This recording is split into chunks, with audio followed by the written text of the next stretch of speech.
putting this map up here of George Orwell's 1984 world. I suppose it depends really whether people read 1984 or whether they studied it at school. But it was just really it was written in 1948, so it was written a few years after World War II, and it was just Orwell predicting what he thought might happen in the future. So he said there was going to be Maybe I skipped totalitarianism. those classes. Bit of a long word, that, but it just sort of means really an autocratic government, or several different types of autocratic governments. But obviously, he was making a comparison with the USSR after World War II, and then the Iron Curtain went up and all the rest of it. But I think he was sort of saying that in the future there would be probably more than one government like that, and that it would divide into three different areas, and that's East Asia, Oceania, and Eurasia. So obviously Eurasia was sort of Europe and Russia really, and then East Asia was East Asia really, but primarily China and some other countries. And then Oceania would be the country across the ocean, which was obviously the USA. And then the USA obviously starting to take over North and South America as well. But I mean, all of those other things are actually happening. I mean, I'm not saying that Russia's going to get all the way across to Spain, but all those things are potentially happening. We've had NATO pulling out of Afghanistan, and obviously his map shows that maybe China might move into Afghanistan. We've already heard that China might be after the minerals in Afghanistan. That's the funny thing I don't understand. If Donald Trump was so concerned about the minerals in Ukraine, then why did he actually leave Afghanistan so quickly? you know, because there's loads of lithium and other minerals in Afghanistan, but they just decided they were going to leave it. So some of the things that he comes out with sometimes don't actually make very much sense. But maybe there's bigger things happening that we don't know about. But in a way, it would be better for us to know about them so that we can actually make sense of what he's doing sometimes. Is it just one business deal after another, living for the moment? Is there some kind of medium term strategy? Or is there a bigger enemy in the future that he's trying to sort of get other things out of the way for until we deal with them? Which obviously most of us would consider quite possibly to be China. But he does tend to sort of contradict himself a wee bit as well. You know what I mean? Like he was being very hard on Ukraine, but within the last day or two, he's been saying that he's considering sanctions against Russia. So he's kind of still being hard on Ukraine, but he was also criticizing the fact that Russia is attacking Ukraine. And I just happened to read today that the number of drones going into Ukraine in the last week has almost been 19,000. 19,000? That's a lot. I mean, look at the contract that we have with Thales to make 5,000 missiles. And I think they are primarily for the drones. I think maybe probably you could shoot a plane down if it was close enough with one of those missiles. But if what I've read is correct, then they are primarily for the drones. If you have 19,000 coming over in one week, your missiles might not necessarily be targeted on all 19,000, because I suppose you won't target it on the drone unless you think it's quite likely you're going to hit it, because it's not as if they're cheap. But you could go through that stock of 5,000 in a couple of weeks quite easily, assuming that there's going to be 19,000 drones coming over every week. I'm not saying there are, because I don't honestly believe that they have enough drones to keep on doing that every week. Obviously, they're trying to exploit the current situation. If the reports are correct, then they're also exploiting it on the ground with the soldiers and the artillery, etc. That might actually be a good sign, because if they're firing off a lot of shells now, that might mean maybe they are going to stop firing, because It's a wee bit like that audio from World War One. I'm not sure whether anybody's ever heard that or not. They actually were able to record sound then, and they did actually have a recording on the battlefield, and you could quite literally hear the shells being fired, and then all of a sudden it stopped, and then the birds started to sing. You could hear that on the audio. So I don't know whether that is just a few extra volleys before it all stops or not. Let's hope so. Let's hope so. But if we're going to keep on getting 19,000 drones every week, then it's not a matter of being against war. It's a matter of defence. Europe's going to have to defend itself. In the news today, they're saying that every male in Poland is going to be trained. You know, and they already are spending more money on their armed forces. Again, primarily for defence. I mean, Poland doesn't want to invade Belarus. Poland doesn't want to invade Ukraine. They don't want to invade Russia, but they have to stop. They have to stop Belarus and Russia from invading them. So that's why they have been making preparations.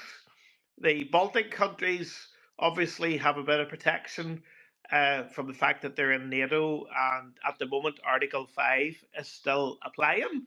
But, Article 5, is the USA going to continue to honour that? We would like to think so. I mean, we would like to think that they're bluffing, but they might not be bluffing. And if the USA pulls out of Article 5, then where does that leave the rest of the countries? Because Article 5 says that if a NATO country is attacked, then the rest of NATO will come to their defence. And obviously, that matters more with the Baltic countries because they really only are, you know, a few hundred kilometers away from St. Petersburg, which is Russia's second city. So it applies primarily really to the Baltic states because they're small countries and they are right on the front line, really. Obviously, Finland's up there in the north. They've joined NATO quite recently, as far as I know. They're full members now, although somebody can clarify that if they're not quite fully joined yet. But I think both Finland and Sweden are quite well kitted out, if you know what I mean. They have good air forces and all the rest of it. So they do have quite a lot of equipment to defend themselves. But it's mainly those Baltic countries that people would be most concerned about. They joined NATO in 2004, as we were talking about last week. But I'll put the Eastern European map back up again because I think a lot of people do tend to talk about these things and they don't even know the geographical layout of the countries. And I don't know how anybody can talk about it if they don't know, what the modern day boundaries are of the countries. I'm not talking about the Orwellian map that I've already put up. See, you're getting mixed up between the EU and NATO. So you are. These countries might be in the EU, but they're not in NATO.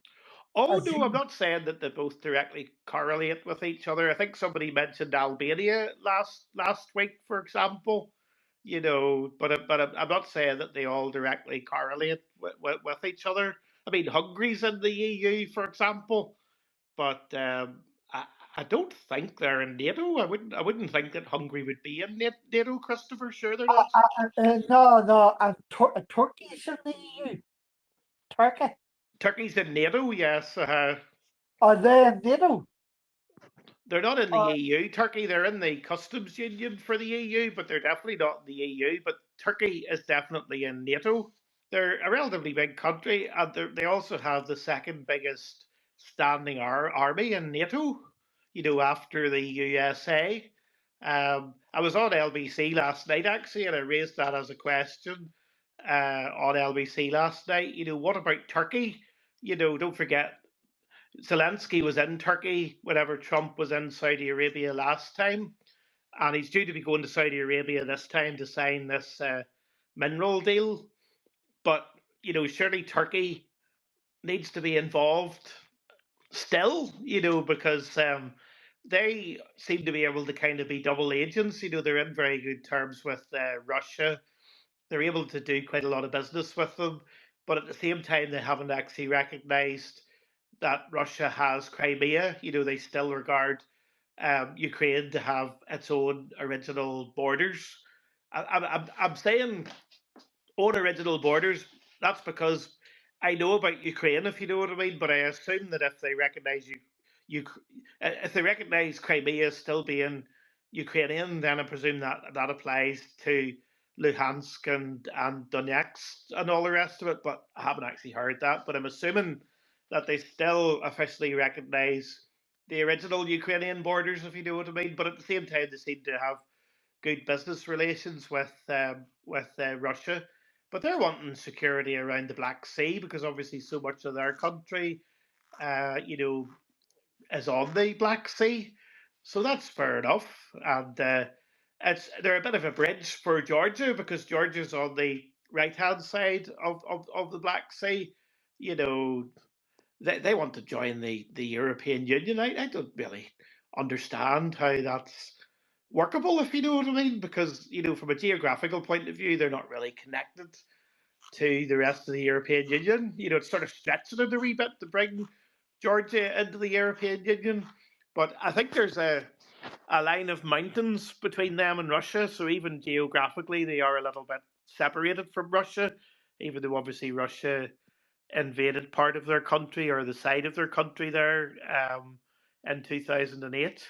But they definitely are very ambitious about joining the European Union. But I think most Yeah, of us, uh, but yes, Christopher? Ukraine, they might get into the EU, but they'll certainly not get into NATO. No, that's what I was going to say next. Yeah, I mean, von der Leyen, has said that they're going to try and accelerate their accession into the EU. But I agree that's probably the best outcome, really, and it does give them a degree of security if they're in the EU. I don't mean security as in defence. I just mean kind of political security, almost, if you know what I mean. If they're in the European Union, but I do agree with you, Christopher, that it might be waving a red flag to Russia to have them in NATO as well. Even though it would be a nice sort of neat line, because if you look at that Eastern European map there, it would sort of be a handy sort of line to have, and it kind of tallies with Turkey. I know Ukraine doesn't finish exactly where Turkey finishes on the other side of the Black Sea, but it does provide a very good barrier for NATO if Turkey was in NATO. But I agree with you from a geographical point of view. It's kind of sticking out into Russia a wee bit too much, and it's kind of sticking the finger up at Russia if Ukraine is in NATO. But they're always going to try and negotiate for that because obviously they want to try and make themselves as secure as possible. But if they're in the European Union, then that means that hopefully there can be some kind of European or UN peacekeeping that goes on. Although I think maybe Russia hasn't even been particularly happy about that because they're kind of regarding that to be an underhand way of having NATO there anyway. So we'll see how it goes. But we have the two maps up there. We have the fictional Orwellian map, and we have the real life Eastern European map there as well. But hopefully, most of you have read 1984. I studied it in school, but it kind of the amount of conversation we have about that there book maybe depends on how many people on the space have actually read the book or know about the book. Maybe if you've seen the film. But I mean, it is happening now that there are sort of three main centers of power in the real world now. Obviously, um, and other ones will join in later on because Orwell's map doesn't include Africa and India. But maybe they are the ones who are going to be powerful after the next big war is over. Maybe it is going to be India's time and Africa's time after we've gone and beaten the tripe out of each other and these other countries. We'll no longer be the civilized ones anymore, assuming that we are actually civilized now. But I mean, we all know that China's already being very smart in Africa and already does have quite a big foothold in Africa anyway. So you could maybe start colouring in some other parts of that Orwellian map. There's two ports. They're not the only two ports, but there's two ports on the Panama Canal that were owned by China, and they've just been bought out by BlackRock, which is obviously a private sort of investment organization, very, very big. So it's not the US government, but it's not as if they're completely disconnected to the US government. So the Panama thing is happening, if you know what I mean, even if it's not in a direct way. Those Chinese ports were given an offer that they couldn't refuse and just decided we might as well just sell up, saying as we're getting a good price for them. So the Americans are increasing their influence in Panama, as Donald Trump had said. I'm not saying that everything that Donald Trump says will happen, but it is heading in that direction there as well. But I mean, the Orwellian map says that the USA is going to take over both North and South America. I find that to be a bit of a tall order whenever we consider those big countries like Brazil. I was going to say Argentina, but Argentina doesn't always seem to be all that strong, really. But certainly Brazil is a very, very big and a very, very strong country. You know what I mean? I'm not saying that they're as wealthy per head of population as the USA or anything like that, but they're not just going to sort of roll over, if you know what I mean. So it might be quite fanciful for the USA to take over all of North and South America. But I read yesterday about even the Great Lakes between the USA and Canada, and they're wanting to draw a straight line, because I think there's one of those parallel lines, that partially forms the border between Canada and the USA, but it's a wiggly line sort of where the lakes are, because they've divided up the Great Lakes for access and water supply, etc., etc. But apparently, there's been internal negotiations about just basically drawing a straight line all the way across. And then that means that the USA would grab most of the Great Lakes between Canada and the USA. So that's certainly quite controversial as well. One also wonders how the Taliban took over in Afghanistan so quickly. And let's remember the Taliban came from Pakistan. I'm not sure. I'm not saying there weren't Taliban in Afghanistan, but a lot of them kind of hop over the border from Pakistan. It was almost as if they were waiting for the USA to leave, and then they were going to be straight down into Afghanistan, because that is what happened. Within a few weeks, the Taliban were able to take over really, really quickly. Are they being helped by Afghanistan, by Pakistan? Sorry, and if Pakistan is helping the Taliban, is China helping Pakistan too? Again, look at the Orwellian map. The Orwellian map says that China will go all the way across through Pakistan into Afghanistan. You know, I didn't go looking for these things. It was only whenever I looked at that, about 5 or 6 days ago that I thought, oh, flip. Some of these things that we're talking about actually were predicted by George Orwell in 1984, even though it is fictional, obviously. But, sometimes fiction can predict a lot of things. I mean, look at these dystopian novels and TV series that have been made recently, and films, The Hunger Games, The Handmaid's Tale, etc., etc. There are a lot of elements of those things that are potentially coming true, but I mean, I'm not going to interpret anything as being literal. But those wee signs, he's talking about Greenland, he's talking about the Panama Canal, he's definitely talking about Canada and calling it the 51st state. Look at Orwell's map for the so-called British Isles. We've already had Brexit, so the UK already is separate. Ireland is very prone to bribery. Obviously Ireland are ardent members of the European Union, but I mean, he could start bribing the hell out of Ireland whenever it comes to the US companies who are there. I mean, that is the fear that they will up and leave. I'm not saying that's what's going to happen, but it could actually go the other way. Instead of them upping and leaving, he could say, we have these big companies here generating billions of pounds. You're going to have to be incorporated in with us. Canada will be the 51st state, and maybe Ireland will be the 52nd state, and maybe Great Britain will be the 53rd state. Again, I'm not saying any of this is going to happen, but I'm just talking about the general trends here. Already I heard a radio RTE one to do a program. Bratton O'Connor does it on a Sunday morning, and I hear him talking. He calls Ireland the 51st state of America. So he does.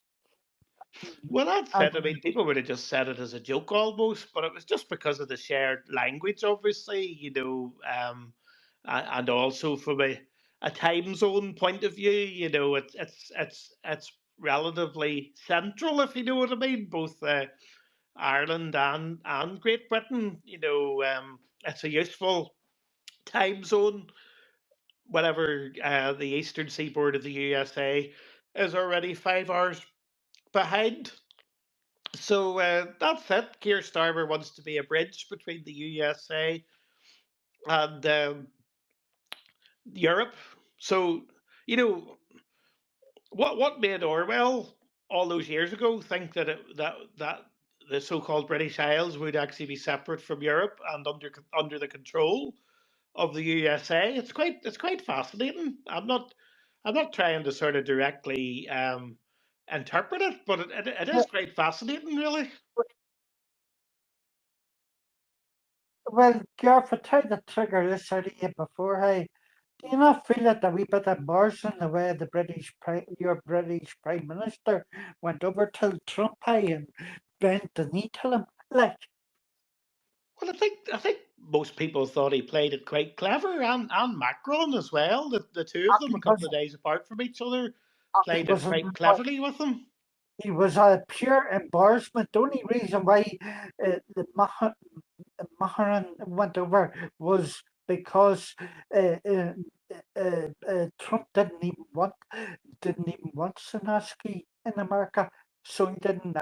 And the French president, he went over to persuade Trump to let Zelensky come to meet him in the White Is House. that so? Well, I'm Yes, glad. I'm glad Zelensky isn't going back to Washington. I'd rather that he went to Saudi Arabia than go back to Washington, because that's what Donald Trump Zelensky. wanted. He said, "Oh, he'll Uh, come. He'll come back here whenever he wants peace." But he's not actually going back to him. I actually think the Americans are looking rid of Zelensky, and they'll get rid of him, so they will, He seems like quite a capable guy to me, but why would they have it in for him? because they don't like him. He's a wee dictator, so he is. They tell you, and Biden even fucked him off over the phone. Well, I don't know about the private conversation between Zelensky and Well, I Biden. do. I do. What did you hear? Well, it's common knowledge. It was even talked about. I don't understand why you don't listen to the news. But I suppose if you're on your computer all day, or if you're out working, I suppose you'll not hear a big pile of news. Well, But Biden had signed over billions till him, and he got on the phone to Biden. He says, "This is not enough. I need more arms." So I do ammunition. well, that was it. But I mean, that's maybe the reason why he managed to keep the country defended for 3 years, because he couldn't be shy about asking for help. But it was slow. I mean, obviously, because there was the so-called non-lethal help. So it took a long time for it to turn from non-lethal to slightly more lethal. And he probably could have done with some of it a bit sooner. He doesn't even have all that many aircraft from the West. I think maybe they only got 10 F-16s, and one of them was shot down quite quickly. Although I saw a post from him today, and it said that they had been using Mirage jets from France. So France has got jets in there for the Ukrainians. I'm not sure how many, but Zelensky himself was posting about that today anyway. Trump and Musk do want rid of Zelensky. They are trying to get a regime change, and they have made it known on the publicly, and they have been like tweeting about it and publicly talking about it. They definitely are trying because they're talking about it openly, saying we need a vote, we need a vote, and the United States have cut off intelligence, so they are making it quite difficult for Ukraine on that front. So yes, and as far as what it was, the United States and the Europeans' obligation to defend Ukraine, because Ukraine give up their nuclear weapons. That's what they asked for when they give it up. What are you going to do if we give up these nuclear weapons? Um, the Europeans and the United States agreed that they would defend them. So, with them not defending them, they're the ones who are breaking the agreement. If you read all of I mean, that's the bottom line here. And thank you. Got this big meeting coming up in Saudi Arabia. So maybe they just decided to switch the intelligence off for a few days to add to the pressure. And then maybe after this summit in Saudi Arabia, they'll start providing the intelligence again afterwards. But I'm not saying that's what's going to happen. Maybe he has permanently withdrawn the intelligence. But how could he say? How could he say last week that he wants to stop the killing? If he wants to stop the killing, then why has he withdrawn the intelligence? Yeah, So sorry, Gareth. Like, by withdrawing the intelligence, there was literally murders in Kiev, and it directly, like, people died, and that is attributed to the intelligence cutoff. So that is on Trump. Those deaths are on, we always, it's always easy to say these deaths are on such and such, there's blood on people's hands, but those exact deaths are absolutely on the US, those deaths, because without intelligence they have no sky, the pilots can't get to intelligence, you cannot track, you cannot protect. My god, they're in the dark, literally they're in the dark. That but is abominable. but apparently France is trying to help out as much as they can now, if what I read a few hours is correct. So at least they do have some help. And then somebody else who I was listening to this morning said that quite a lot of this stuff is actually available through other sources now. You know what I mean. Over the internet and things like that. I'm not saying it's going to be as good, obviously, as US intelligence, but they're not completely blind. But it certainly doesn't help. And like I say, Trump was trying to do that deal last Friday, but at the same time, he was also saying that he wanted to stop the killing. So, that is a complete contradiction, as Mary says, to withdraw that intelligence. But I suppose the question is, will the intelligence come back after the meeting on Monday? Maybe it depends how the meeting on Monday goes. But I suppose Zelensky's going to have to try and moderate himself a wee bit, even though I don't want to see him fully eat humble pie in front of Donald Trump either. And I am glad that he is not having to go back to Washington, because the way that Trump was talking last Friday, what he actually wanted Zelensky to do was to go back to Washington with his tail between his legs, and he's not actually having to do that, and I'm pleased about that. This isn't an all-out sort of war or blitzkrieg. It is just a protracted ground war, a conventional protracted ground war, and we're being sold false lies and false narratives about it. No, I disagree. I think we most of us are aware of that, but obviously, When did the Ukraine war start for you, Gareth? well, for the standard perspective is that they were initially invaded in 2014. Most Ukrainians and people in the Donbass region, for instance, they would argue that the real war began in 2014 when the Is that not what I just skirmishes. said a second ago? What year did you say? I said 2014. Oh, to be honest with you, I thought you said 2022. Oh well, to be fair to No. you guys, then you're pretty based. Then yeah, 2014. When did you cop onto this? What do you mean? When did they cop into that? We were talking about it last week. We were actually doing the dates. June 2013, the G8 met I'm not even in gonna lie. I'm Fermanagh. actually really surprised The that you G8 acknowledge it went in happened in Fermanagh. 2014. Putin was still in the G8. Then we had the Sochi Winter Olympics. Sochi's not actually a million miles away from Ukraine. Uh, Yeah, then Putin met President Xi from China. And then shortly after that, there they started to invade eastern Ukraine and Crimea, etc., etc. But a lot of us were quite surprised, actually. The date of that G8 meeting. A lot of us last week had remembered, obviously, that they went to Fermanagh, including Putin. I But do we didn't remember. realise that Yeah, that was actually so close to, when they went into Ukraine afterwards. And obviously, by then, uh, Putin was booted out of the G8, and the G8 became the G7. G7. Yeah, yeah, I remember that. That was very funny time, wasn't it? I suppose I was very very young at that point. There was a big stalemate in the centre of Kiev, wasn't there? With the riot police, etc. It seemed to go on forever and ever. Um, but I can't remember what year that was. I would need to look it up. Oliver Stone made a really good film on it. It's I Was forget it what at it's called now. Maidan Square?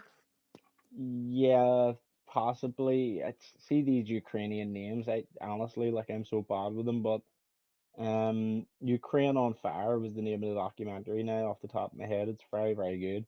I hope Zelensky gets a good hearing when he's there.